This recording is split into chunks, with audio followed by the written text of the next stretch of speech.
തിരികെ വടക്കുകിഴക്കൻ സംസ്ഥാനങ്ങളിലെ പ്രളയ സാഹചര്യവുമായി ബന്ധപ്പെട്ട വാർത്തകളിലേക്ക് ഒരിക്കൽ കൂടി പോകാം.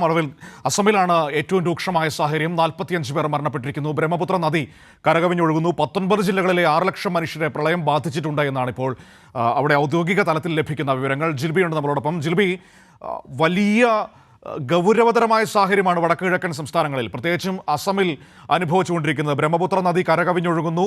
19 ജില്ലകളിലെ 6 ലക്ഷം മനുഷ്യരെ ബാധിച്ചിരിക്കുന്നു. 45 മരണം ഔദ്യോഗികമായി സ്ഥിരീകരിച്ചിരിക്കുന്നു. മനു, വടക്കുകിഴക്കൻ സംസ്ഥാനങ്ങളിലെ സാഹചര്യം വലിയ രീതിയിൽ ദുരിതത്തിലായിരിക്കുകയാണ് എന്ന് തന്നെ പറയാം. അസം, അരുണാചൽ പ്രദേശ്, മണിപ്പൂർ എന്ന സംസ്ഥാനങ്ങളിൽ ഇത്തരത്തിൽ പ്രളയം രൂക്ഷമായിരിക്കുകയാണ്. അതിൽ എടുത്തു പറയേണ്ടത് അസമിലെ കാര്യം തന്നെയാണ്. അസമിൽ മാത്രം ഈ പ്രളയക്കെടുതിയിൽ 45 മരണം ഇപ്പോൾ ഔദ്യോഗികമായിട്ട് സ്ഥിരീകരിച്ചിരിക്കുകയാണ്. 19 ജില്ലകളിലായിട്ട് 6 ലക്ഷത്തിലധികം ആളുകളെ പ്രളയം ബാധിച്ചതായിട്ടാണ് സംസ്ഥാന സർക്കാരിന്റെ കണക്കുകൾ വ്യക്തമാക്കുന്നത്. അതോടൊപ്പം തന്നെ മരണസംഖ്യ ഇനിയും ഉയരാൻ സാധ്യതയുണ്ട് എന്നുള്ളതാണ് ഏറ്റവും വലിയ ആശങ്കയായിട്ട് ഇപ്പോഴും തുടരുന്നത്.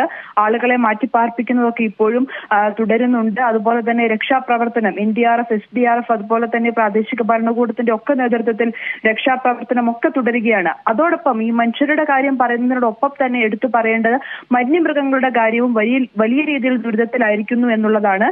കാസിരംഗ നാഷണൽ പാർക്ക് ഈ പ്രളയക്കെടുതിയിൽ മുങ്ങിക്കൊണ്ടിരിക്കുകയാണ് എന്നുള്ളതാണ് മറ്റൊരു ആശങ്കയായിട്ട് നിലനിൽക്കുന്നത്. 61 ചെക്ക് പോയിന്റുകൾ മുങ്ങിയതായിട്ടാണ് സർക്കാർ ഇപ്പോൾ അറിയിച്ചിരിക്കുന്നത്. എന്തായാലും രക്ഷാപ്രവർത്തനങ്ങൾ അവിടെ തുടരുന്നു എന്ന് തന്നെ ഇപ്പോൾ മുഖ്യമന്ത്രി ഹിമന്ത ബിശ്വ ശർമ്മ അടക്കം വ്യക്തമാക്കിയിട്ടുണ്ട്. പ്രധാനമന്ത്രി കഴിഞ്ഞ ദിവസം മുഖ്യമന്ത്രിയുമായിട്ട് സംസാരിച്ചും അതുപോലെ തന്നെ യോഗങ്ങൾ വിളിച്ചും ഈ പ്രളയ സാഹചര്യം വിലയിരുത്തുകയും ഒക്കെ ചെയ്തിരുന്നു.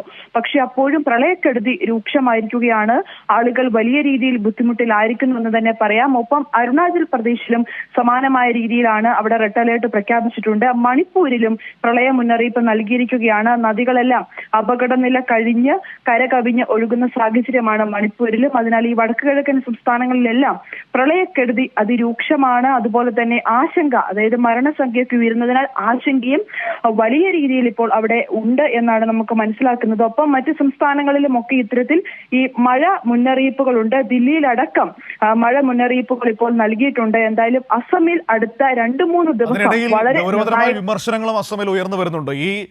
ഈ സാഹചര്യം കൈകാര്യം ചെയ്യുന്നതിൽ അവിടുത്തെ സർക്കാർ ദുർബലമായി പോകുന്നു, പരാജയപ്പെട്ടു പോകുന്നു എന്ന വിമർശനമാണ്. പ്രളയത്തിൽ പെട്ടുപോയ മനുഷ്യർക്ക് അടിസ്ഥാനപരമായ സഹായങ്ങൾ പോലും എത്തിക്കാൻ വൈകുന്നു എന്ന ഗൗരവതരമായ ആക്ഷേപവും കേൾക്കുന്നുണ്ട്. തീർച്ചയായും മനു, കാരണം ഇപ്പോൾ ഈ പ്രളയക്കെടുതിയിൽ നമ്മൾ ഇപ്പോൾ സൂചിപ്പിച്ചതുപോലെ തന്നെ 45 മരണം ഇപ്പോൾ തന്നെ സ്ഥിരീകരിച്ചു കഴിഞ്ഞു. ഇനിയും മരണസംഖ്യ ഉയരാൻ സാധ്യതയുണ്ട്. ഇപ്പോഴും ആളുകളെ മാറ്റി പാർപ്പിച്ചുകൊണ്ടിരിക്കുന്നു എന്ന് പറയുമ്പോൾ പോലും ഇപ്പോൾ മനു സൂചിപ്പിച്ചതുപോലെ അവർക്ക് വേണ്ട സൗകര്യങ്ങൾ ചെയ്തു കൊടുക്കാൻ സർക്കാർ വൈകി, അല്ലെങ്കിൽ വേണ്ട സൗകര്യങ്ങൾ ചെയ്തു കൊടുത്തില്ല എന്നുള്ള വിമർശനങ്ങൾ തന്നെയാണ് വരുന്നത്. രക്ഷാപ്രവർത്തനങ്ങൾ തുടരുന്നു എന്നുള്ള കാര്യമാണ് മുഖ്യമന്ത്രി ഹിമന്ത ബിശ്വ ശർമ്മ അടക്കം പറയുന്നെങ്കിൽ പോലും, അതായത് അവർക്ക് ഒരു സുരക്ഷിതമായിട്ടൊരു സ്ഥലത്തേക്ക് ഇത്തരത്തിൽ പ്രളയത്തിൽ മുങ്ങിപ്പോകുന്ന ആ ഒരു സാഹചര്യത്തിൽ അവർക്ക് ഒരു സുരക്ഷിത സ്ഥലം ഒരുക്കി കൊടുക്കാൻ കഴിഞ്ഞില്ല എന്നുള്ള വിമർശനം തന്നെ ഉയരുന്നുണ്ട്. പ്രധാനമന്ത്രി സാഹചര്യങ്ങളൊക്കെ വിലയിരുത്തിയെങ്കിൽ പോലും അവർക്ക് വേണ്ട വിധത്തിലുള്ള സാഹചര്യങ്ങൾ ചെയ്യാൻ വൈകിപ്പോയി എന്നുള്ള വിമർശനങ്ങൾ തന്നെയാണ് ഇപ്പോൾ ഉയരുന്നത്. മനു, ശരി.